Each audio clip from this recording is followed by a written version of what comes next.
Hello and welcome back to the channel and welcome back to War number 5 of Season 47.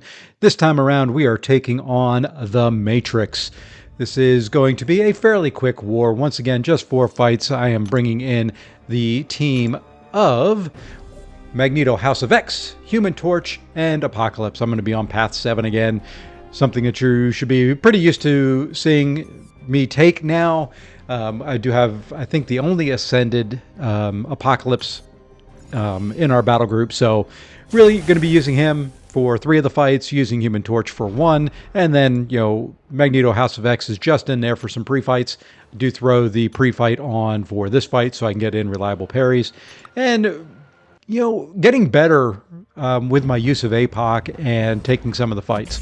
So really in this fight, the one thing I kind of forgot, or whatever you want to say about it, it's either a forgot or didn't know or something like that. But here you'll see when I get up to a special 2 in just a minute, so far, really the plan on this fight is just to bait special 1s, kind of like anybody on this. And here we go. We're going to throw a special 2 here after I bait out the special 1. And the thing that I forgot is her cleanse. So what you're going to see is I'll take a little bit chunk of damage reflect. So there we go. You can see that it's reflecting the damage back to me.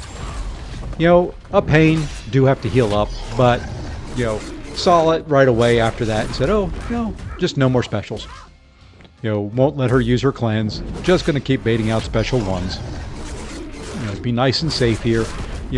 Did get the bleed on me with the first parry, but now I am bleed immune, which is very, very nice.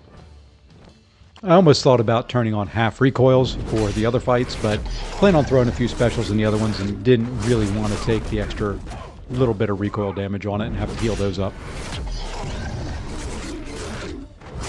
And, just really slowed this fight down, not being able to throw specials. Not a big deal either way. It is just a matter of baiting special 1s. You can see there, I took that, initial damage from the reflect and haven't taken any other damage since. I don't know if she's even touched me since. So relatively easy fight on this node. Once you realize you can't throw specials. And here we're going to throw a special 3 just to finish it off.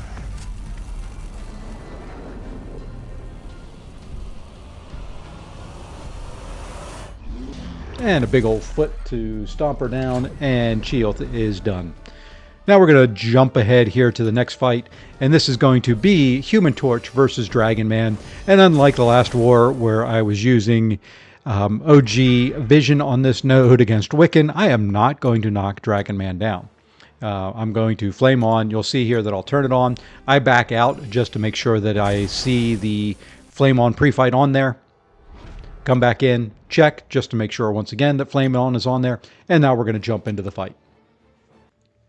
This is a really quick fight. I have the invuln boost on from the first fight and for this one, just simply in case Dragonman gets to a special 3.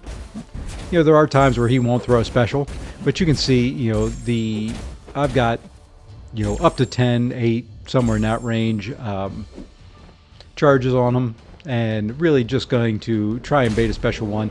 He throws it here. I'm going to take it into block for the most part. I was trying to actually hope that it would last long enough that I would be able to get the debuff on me to heal up some, but regardless, I'm not going to worry about it. He's going to die right here. Really quick fight. Really easy. And now we're coming to a fight that I've said I don't like. And this is a rank 3. So this is the biggest Korg I've had to fight on this node. What you'll notice is I'm getting better at it. I am boosted pretty well. I do have the smaller mutant power back and damage increased, special increased damage boosts on. Didn't want to go with the big ones just because the last time I couldn't get the timing down to get his rock stacks down and get a special 2 off. This time around, I do a little bit better. I do decide in this, in this war that I'm going to take a couple of hits when he has his rock stacks up and just heal up. It just works out better. Here's the first special 2. You can see rock stacks down, full special 2 off. I get about a bar of power back, which is very, very nice. He throws his special 2 right away. I go in with 4 light hits, getting better at the spacing with that. Another heavy to knock him down. He's going to throw a special 1. I'm just going to take him into block. I don't want to risk missing the decks, which I do more often.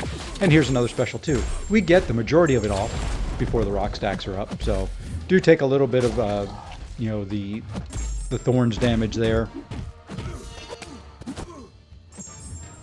And there, you know, once again, first hit of that heavy, we take a little bit of thorns damage. But, you know, I found that it's, for me, better to do it that way.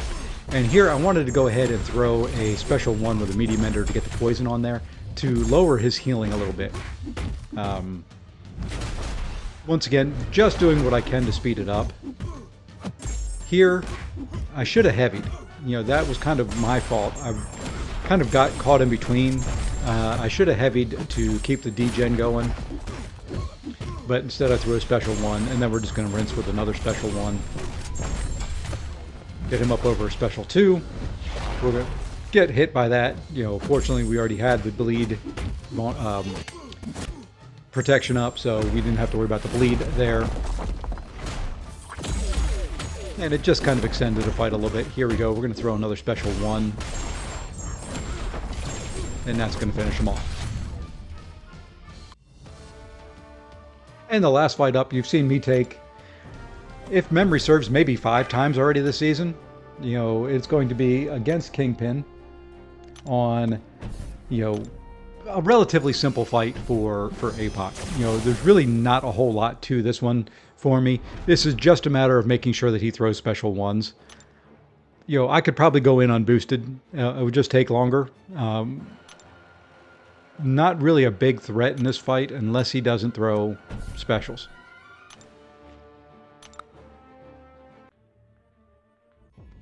Alright, so, you know, really just a matter of parry, 5-hit combos.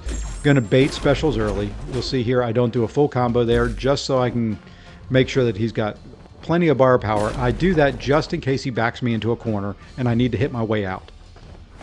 You know, just really want to be safe. The only fear in this whole fight is pushing him to a special 2.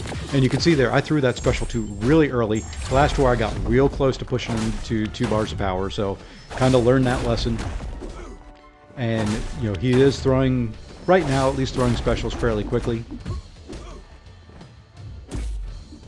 And of course, in every fight, we've got to get the AI at some point that just refuses to throw specials for, you know, whatever length of time it is.